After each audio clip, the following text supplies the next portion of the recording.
yourself at home, do your do. Welcome to my pad, this your lab. Go create your move. I got a crib by the water. Say me casa, su casa. It feel like Casablanca. Shawty, you my little mama. I got a crib by What's good, everybody? It's 99 Miles Per Hour Podcast with me, Percy Garner, your host, and got a special show today. Very excited, but before we get into that, I want to remind you guys, join the Discord, talk pitching, baseball, everything else. Also, go to Percy.com, check out some of the great, actually PercyGarner.com, check out some of the great merch. We're going to be updating some of the merch there. I'm working with a company currently. We're going to do some things. We're going to work on it, okay? Just remember, all the proceeds go to support a high school student and help them pay for college. So if you want to be a good person, buy my merch.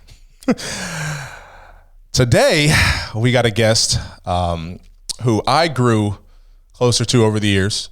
We're going to talk about, their, I guess, sports fandom, their career in baseball, and what they got going on these days. So I'm very excited to have our guest on, and our guest was a former first-round pick in the MLB draft, just slightly above me. Supermodel wife, fitness-obsessed Philadelphia sports fans, and that's Philadelphia, Pennsylvania. And co-host of the new podcast, Bropinionated. Ladies and gentlemen, Jesse Biddle. How we doing, Jesse? We are doing well. I'm dealing with a little bit of a bad hair day currently, so that's really what's going on in my mind. But thank you so much for having me. It's an honor to be here. Percy, I'm a big fan of you, and I'm excited to chat. Well, I'm excited to have you on. I guess warning, your hair wasn't great because I didn't tell you it was a video podcast, so sorry about that. But I think you look good, so. Nah, that's good, man. That really means a lot. Both of my brothers are bald at this point, so I'm just hanging in there, so I'll take a bad hair day over a no hair day any day, That's true when you look at it like that. You always got to look at Jesse for the good takes, man. He's got a good outlook on life, but we're going to get more into that later. But I always start out with some current events and what's been going on, and obviously Thanksgiving and holidays just happened, but who cares about family and things that matter? We're going to talk about football, because that's the third F when we got food, family, and for Thanksgiving. So I said you were a Philadelphia sports fan. We want to talk a little bit about the Eagles win, just, how happy you were. I was happy because the Steelers won. I know we're in Pennsylvania, but we're on the west side. Even though I'm from Ohio, still a Steelers fan, and I'm sure I've told you the story why. But I was watching the game. I was really excited to see Josh Allen prove people wrong because everyone's coming for his head, but he threw some picks. So I will say the Kelly Green unis were looking good. And, Philadelphia, the Eagles, Jalen Hurts, I respect everything. I love his post-game interviews. He's just a good human, and he's good at football. So, but what was your take on the game? Were you excited to see the Eagles pull out the victory? Yeah. I watched it with my wife. I think you called her a supermodel earlier. I watched with my supermodel wife, sitting on the couch. We had a friend over, and our friend does not like football at all.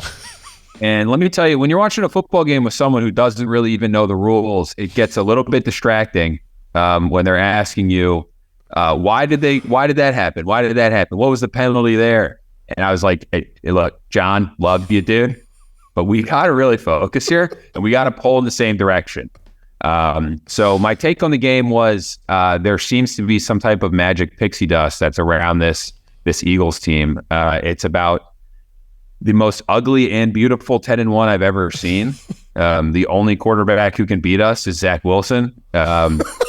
I don't really understand how this season has happened, but I am just honored to be able to be alive and a part of it in some capacity. You mentioned food, family, and football. Jalen Hurts is my dad.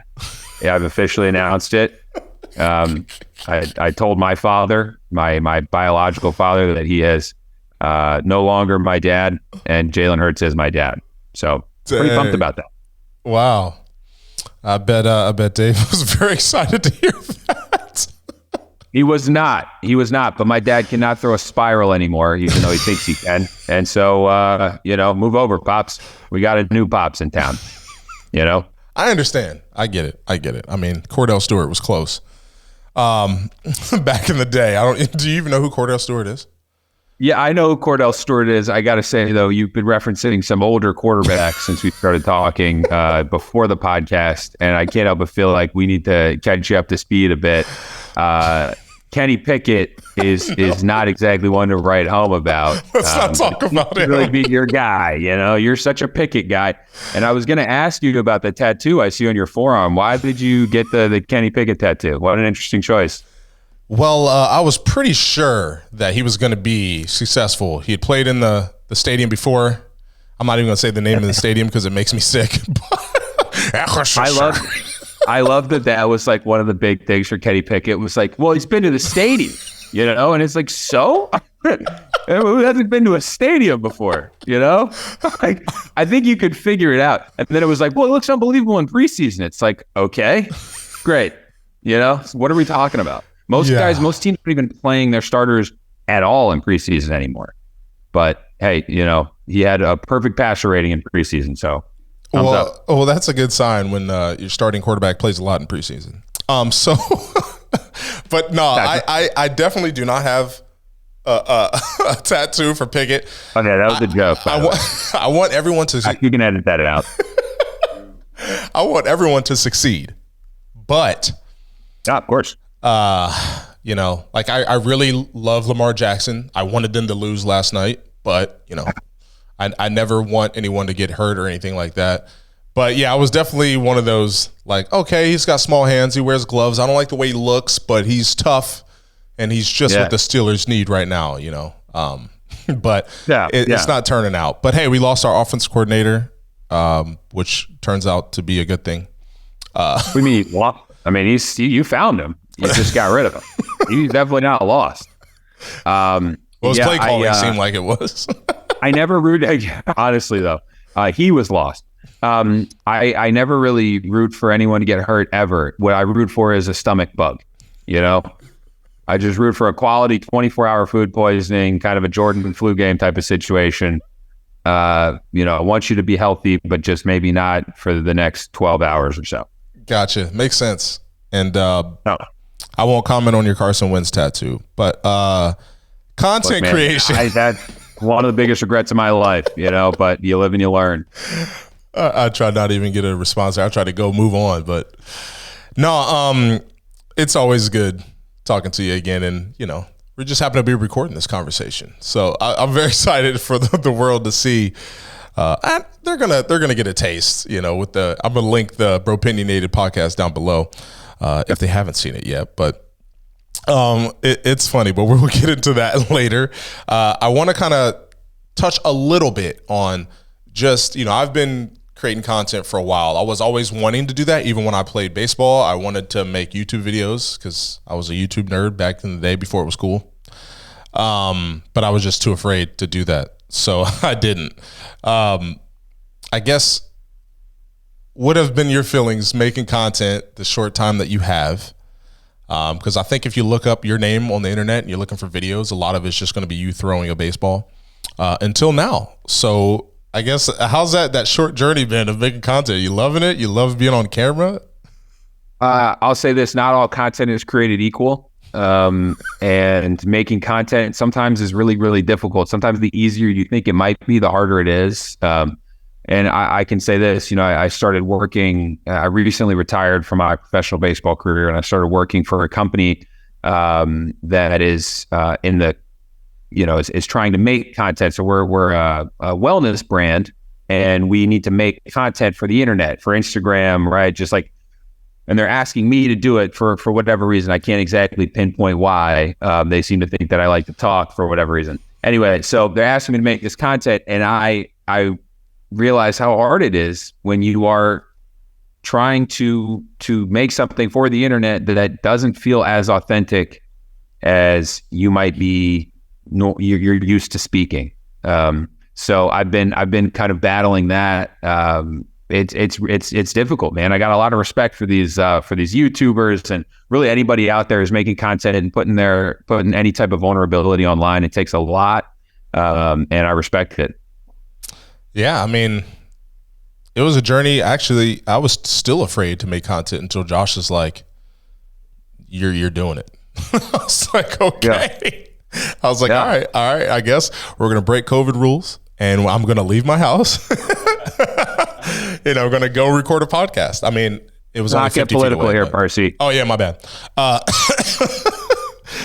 But it was. We all need a job, you know. We all need exactly. We need a push. Because I'm one of those people that thinks something has to be perfect or something has to be right before it begins, and you just need to go and do it. And I've learned a lot from, these 100 episodes of podcasts, and still haven't perfected the skill of interviewing, but I'm working on it. And hopefully I ask you the right questions because you got a great mind.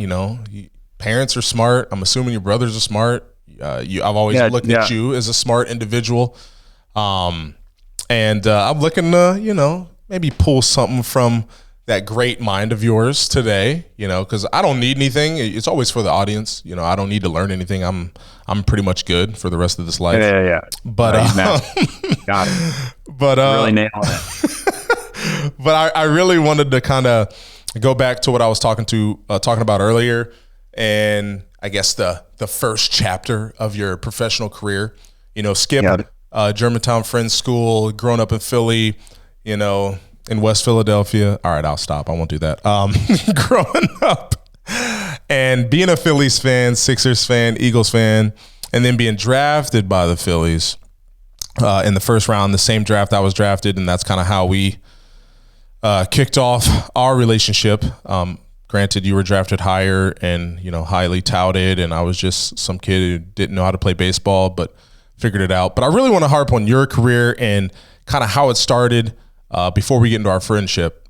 So being drafted first round by hometown team, I mean, it's easy to say, hey, it was a great experience, loved it.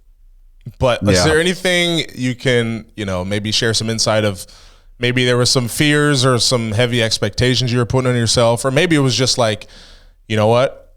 I got bored of striking out every high school player, and it was eventually, now I'm nervous again because I'm facing some professional talent. It's jumping right from high school to the professional level.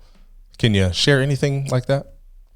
Yeah, man. I mean, I think, you and I both can speak to this, which is like, it is maybe a little bit harder of a journey than you expect when you first get drafted. I think there's, a lot of pressure and anxiety that comes along with getting picked at a high spot. And with that, the minor leagues is unlike anything else in sports, right? It's a gauntlet of levels that are all challenging in their own ways. And people probably don't really understand not just the sort of physical challenge of playing professional baseball, but sort of that mental challenge. There's no sport like it in terms of the schedule.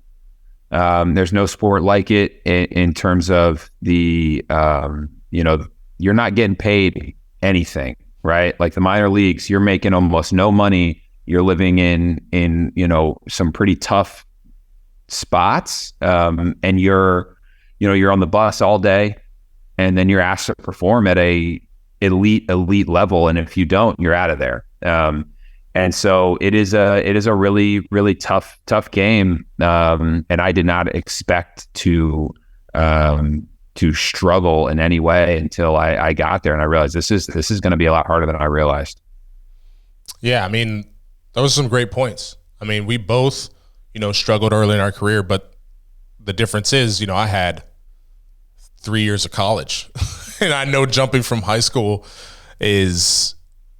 that's a different ball game. So I want to talk quickly and kind of foreshadow on what we're going to get into about, you taking your health and your fitness very serious.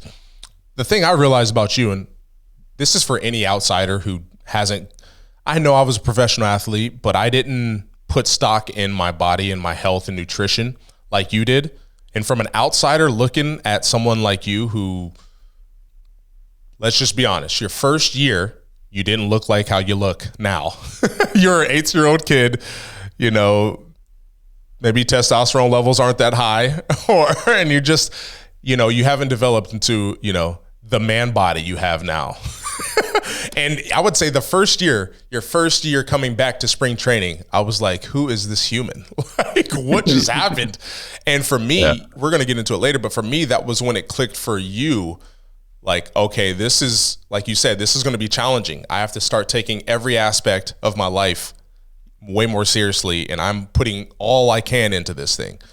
And from an outsider looking in, I was just like, you know, that's nice that Jesse wakes up early and runs forever and lifts twice as hard as I do, but you know, I don't need to do it. I'm good. I'm an athlete. I'm straight.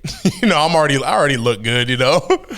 Eventually it came back to bite me in the butt. And now I'm thinking, okay, this is hard, you know, especially when I don't have a job to work out. And I go home and I'm just like, dang, I got a family and I got a job, and working out is tough. And I feel like every other American in the world, and probably people outside of this country, they don't enjoy, you know, working out.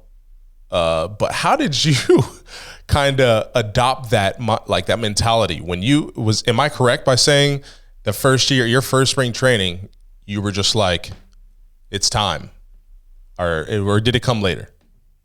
Yeah. That's a good question. You know, for me, like when I got drafted, I was drafted 2 days after my high school graduation. So, and then I was in Florida, you know, playing professional baseball the next day. So it happened really, really quickly, and I was just not a grown up, right? Like by any stretch of the imagination. I had lived under my parents' roof my whole life, and my dad and my mom had always cooked for me. Like I just didn't really know a ton about nutrition. And when I got drafted, I was about 240 pounds when I graduated my senior year of high school. And at my top, I reached about 260 when I started playing. And a large part of that was I didn't realize how cheap Pizza Hut was. I thought it was an expensive, exorbitant meal, as my parents made it seem. It turns out that is not true. And it turns out that like one pizza is not a serving size. And I learned that, you know. So I put on weight pretty quickly because I sort of saw like the first year of pro ball as like summer camp. You know, I was just like living with my friends in a hotel, and I didn't have my parents with me. I can kind of do whatever I wanted. I signed in the first round, so I was given a chunk of money that I could do whatever I wanted with, and I had nobody looking over my shoulder. And it turns out that was probably not the best thing for me. And when I started to do, Percy, you remember this, when we were drafted by the Phillies, they were known for two things. Our big league team was really good, and our minor league, especially the pitchers, ran like crazy.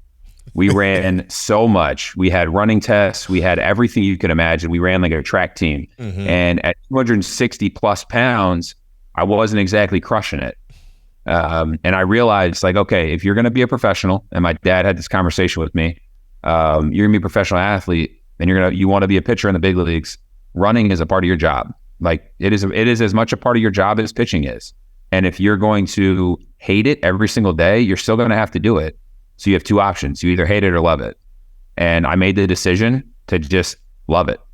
And I became addicted to it. And I probably became overly addicted to it to where I lost, you know, I mean, I got down to about 205.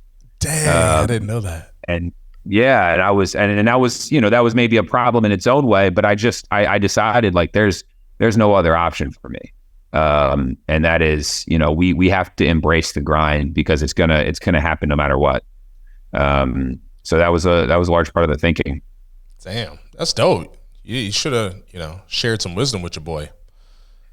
You know, I was all about the video games and Tilted Kilt. I mean, you should have. I like the video games too, man. I just kept losing.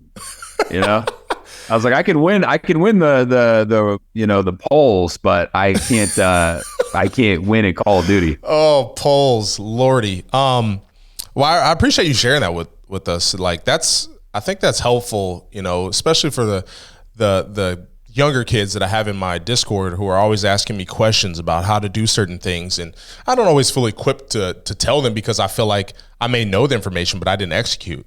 But no, I appreciate that. And I kind of want to talk real quick about kind of how, because the way I looked at it is we were forced to hang out. You know, we were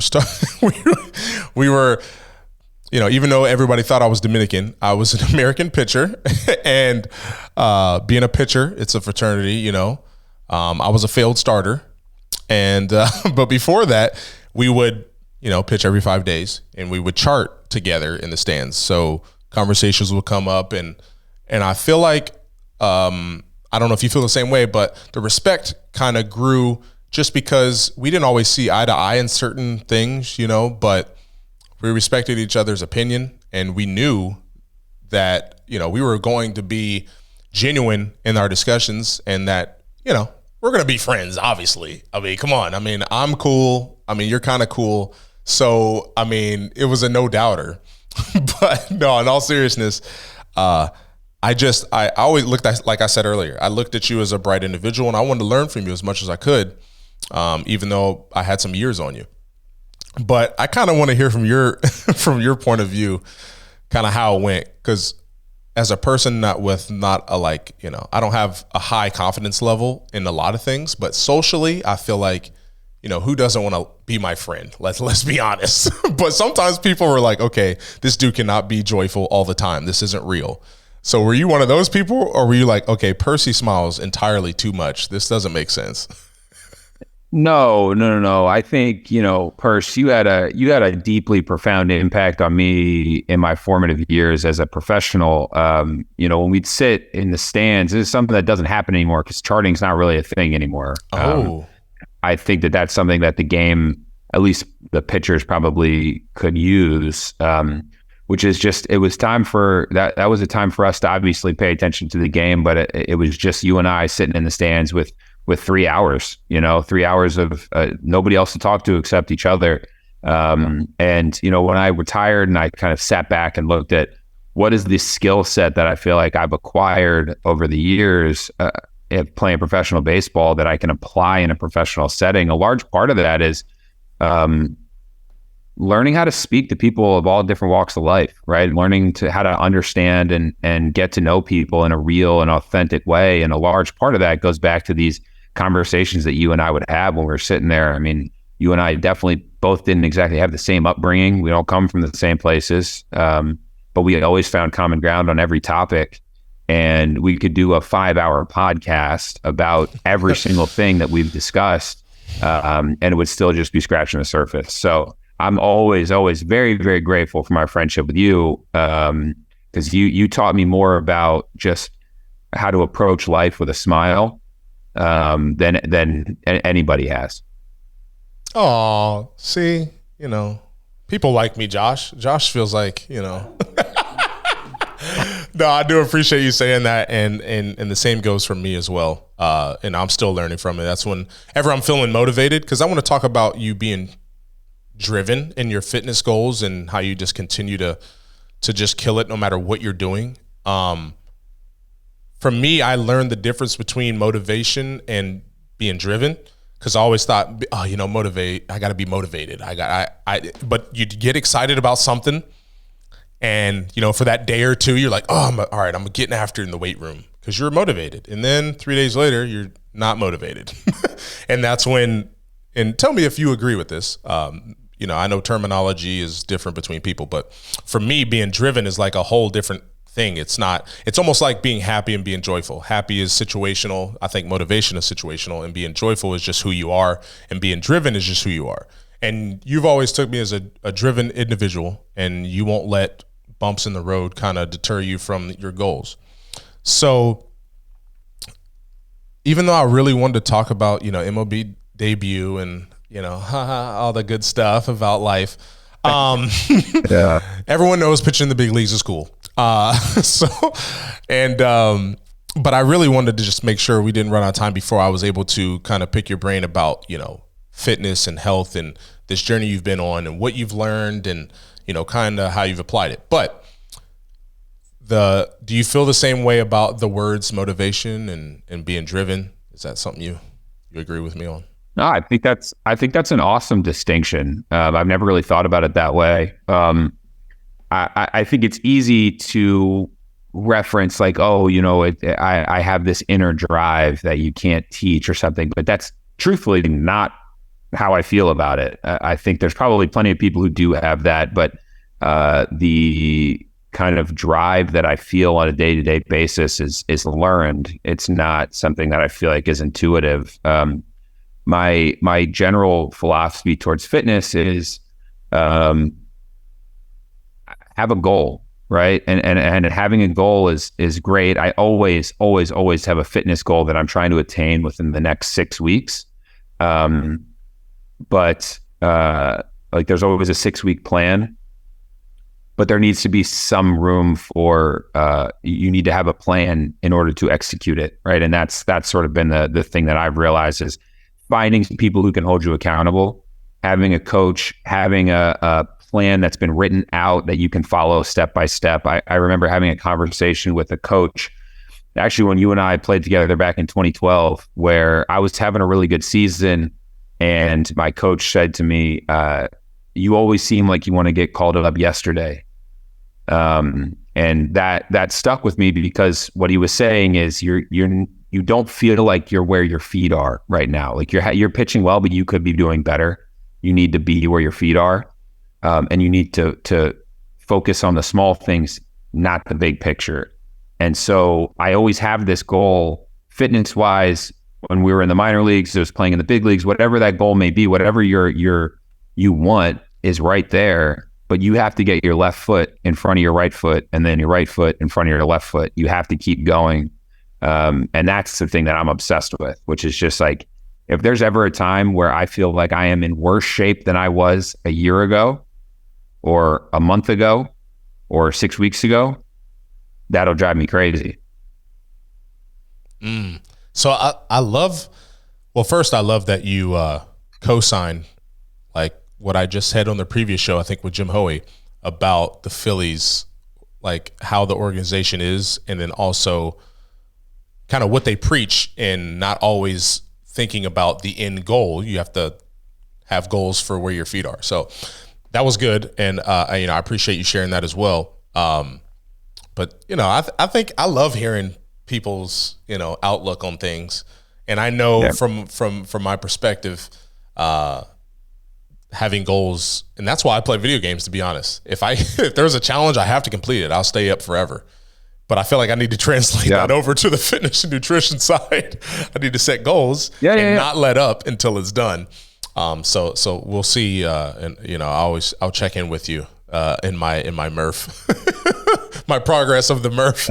I mean, I got time. Yeah, so, dude. We're good. And I do appreciate also when I do text you that you're like, hey, I'm pretty sure by now you're like, all right, is Spurs gonna like actually listen to what I'm saying, or is he just in one of those modes where he's gonna get excited and work out for 3 days and then he'll text me in 6 months and say, hey, can I get a new plan? But I do want to I guess kind of jump back to your time in Japan before, because I want to get to the podcast, but I kind of want to share, because we talked about Aaron and Aaron Altair, that is, and he played in Korea. But I want to hear from someone who played in Japan after MLB stint, and just, I guess, tell me about your experience there. Because I was thinking about going, the wife wouldn't let me, but just let me in. Let me live vicariously through you, Jesse. Yeah. I mean, look, man, like I only played 1 year in Japan. I played 2022 there. And it was that's me coming off of, playing a few years in the big leagues. The last couple of years I played in America. And I will say, I mean, I don't think I had more fun playing baseball anywhere in my career. It was such an eye-opening experience. My wife and I went there. My supermodel wife and I went there in peak COVID, right? So for them, that was like, they had shut down the borders. So we weren't able to get any family visitors. We weren't able to have any friends come and visit. There were hardly any foreigners who were able to get over there. So it was a really special time for my wife and I. We had just gotten married and moved to Japan a couple months later. So it's something that I look back on very fondly. I was lucky enough to be a part of the team that won the championship over there. And it was pretty cool to be able to play in front of, anywhere from 40 to 60,000 people a night. Dang, that's dope. Yeah, it was cool, man. So you got a lot of championships, man. Are you Gulf Coast champion too? I was a Gulf Coast champion. Yeah, I won rookie ball. My first year, and then was a part of the team that won the World Series with the Braves in 2021. Even though I was not on the team when they won, so I got a ring for that. And then I was lucky enough to be on the team when we won in Japan too the next year. That's what's up. Cool. Heart of a champion. I look back at my GCL ring is the one I'm most proud of. That was a fun time, dude. We had a really good time. No, I bet that team was super fun. I didn't get to play much baseball that year, but seeing that picture of you guys, you guys look like you just were having a blast that season. So it felt like summer camp. It really did. My first big league pitching coach was Chuck Hernandez when I was with the Braves my rookie year, and he was also my first professional pitching coach. He was my pitching coach for that season as well, which is my rookie, in rookie ball. And he was just he's one of my favorite people in the world and one of the best coaches I ever played for. And he was just so good at setting a culture of, we work hard, but we have fun. We laugh, we smile. I allow you to be yourself, and I really appreciated that from him. That's dope. All right, with the last portion of this podcast, I want to because I'm really intrigued. I know my wife's following the Instagram. I know you guys are making a lot of reels and Instagram shorts. I mean, YouTube shorts. Yeah. I'm curious. I know we talked about content creation earlier. How much involved in you, are you other than being the talent on screen? Is it your brother that's doing all the editing? Do you guys have someone or? Yeah. I mean, I don't know how much more involved you can be when you're the whole show. I'm the talent, baby. No. So my brother and I started this podcast called Bropinionated, and I hate the name, even though I came up with it, and I've been trying to change it ever since. But nobody can spell it. It's impossible to spell. I think I got it down, but we'll see. It's like the word restaurant. It's just impossible. So we started this podcast where basically the premise of it is each week we're coming in hot about something, whether it's something you're pumped about, whether it's something you're pissed about, or in between. You just have to be passionate about whatever it is. And it's been super fun. We're trying to find new avenues and try to create a little bit of the podcast space is a little bit saturated, and we want to find new ways to be interesting. So we have a couple thoughts and some really fun stuff planned for down the road.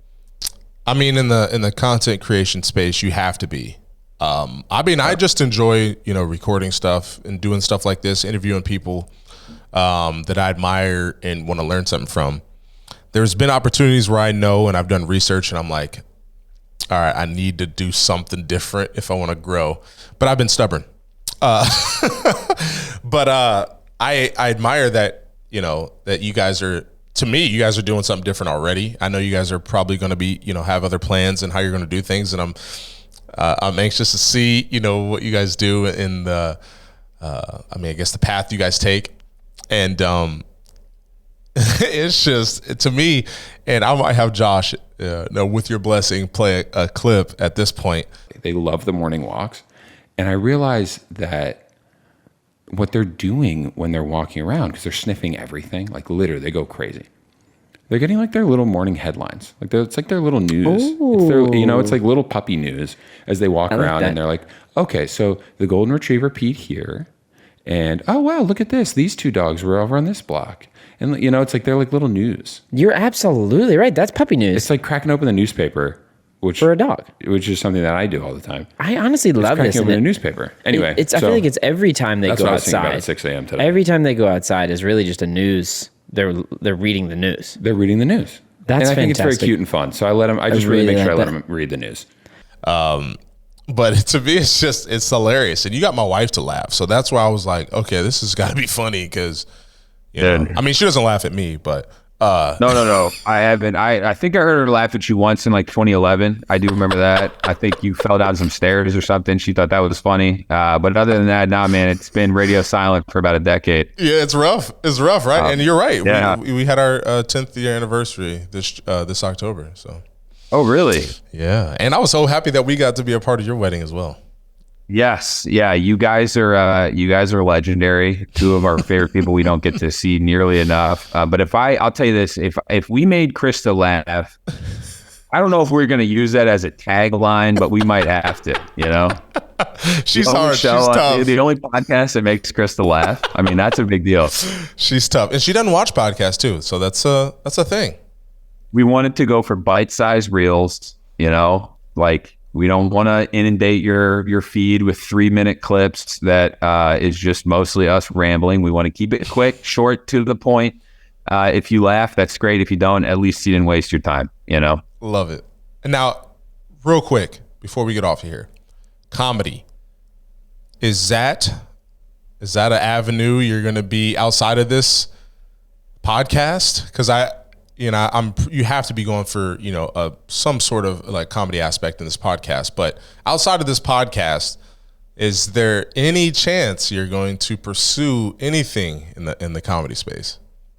I'll say this. I've done stand-up comedy a couple of times now. And technically, I did get paid to do one of them. So I'm technically a professional stand-up comedian. Hey. Which is something that my wife calls me as a joke. She goes, "Oh, you're a professional stand-up." Yeah, great. And I am definitely interested in comedy. I have to be funny in order to do it. So I'm working on that. But I am working on, I'm working on a few different things in that realm. And one of them being a TV show that I've been kind of co-writing and working on, which has been super exciting. So it's a TV show about a AAA minor league clubhouse, and it's something that we're working on, and we'll see.